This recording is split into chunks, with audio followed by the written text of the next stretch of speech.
चलो बच्चा, एक और नया सम, ऐसे बोले तो 23 नंबर का एक सम शुरू कर रहे हैं जिसमें हम मेथड यूज कर रहे हैं मिडिल टर्म स्प्लिटिंग और फैक्टराइजेशन ऑफ क्वाड्रेटिक ट्राइनोमियल।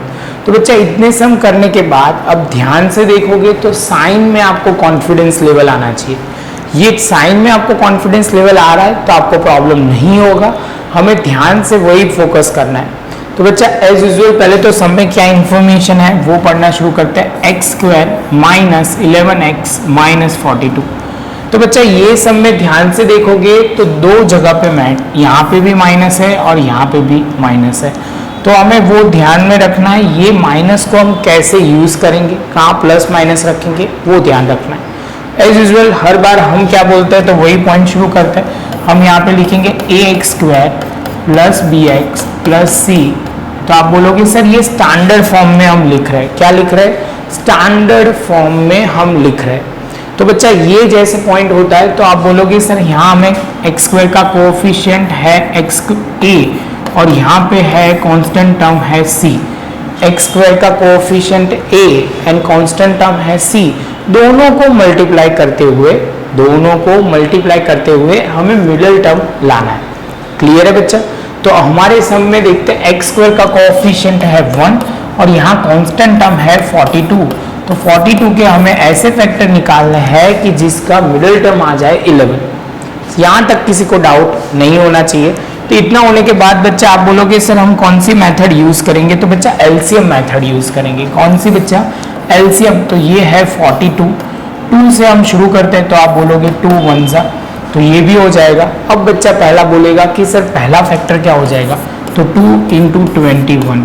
तो बच्चा बोलेगा सर ध्यान से देखेंगे तो 2 में एडलेस कुछ भी होगा, 21 में तो कुछ हमारे काम का नहीं आएगा। तो बच्चा ये तो होगा नहीं। तो आगे चलते हैं। तो आप बोलोगे सर यहाँ से 3 का ले ले, 3 करेंगे तो कितना हो जाएगा 7 जा। तो आप बोलोगे सर ये तो हो गया 6 इंटू 7, 6 इंटू 7। तो आप बोलोगे सर 3 में आप शांति से देखोगे तो ये 6 है और ये 7 है। तो बच्चा ये हमारे फैक्टर जो होंगे ये भी हमारे काम का नहीं है, क्योंकि मल्टीप्लाई करोगे तो आ जा रहा है 42। लेकिन आप बोलोगे सर ये दोनों को प्लस करते हो, ये दोनों को प्लस करते हो तो बच्चा हमारे फैक्टर नहीं आएंगे।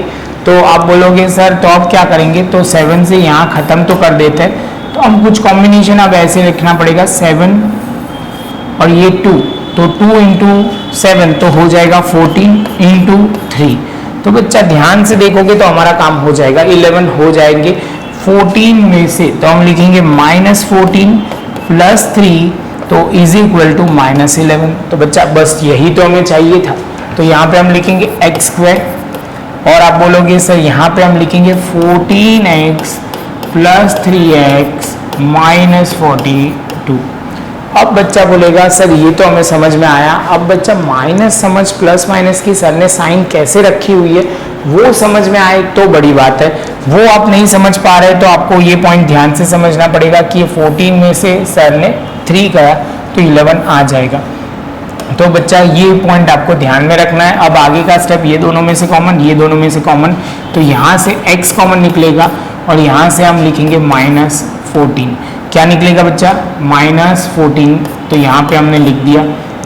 सेम वे बच्चा अब आप बोलोगे सर यहाँ पे हम क्या लिखेंगे, समझने के लिए 14 3 जा लिख रहा है तो ये 3 और यहाँ का 3 कॉमन निकलेगा, तो 3 कॉमन निकल गया, आगे प्लस की साइन, तो x और यहाँ जो बचेगा वो है 14 और बीच में जो माइनस की साइन थी वही हम लिखेंगे। ध्यान से देखोगे तो दोनों ब्रैकेट सेम हो जाएंगे, दोनों ब्रैकेट सेम हो जाएंगे।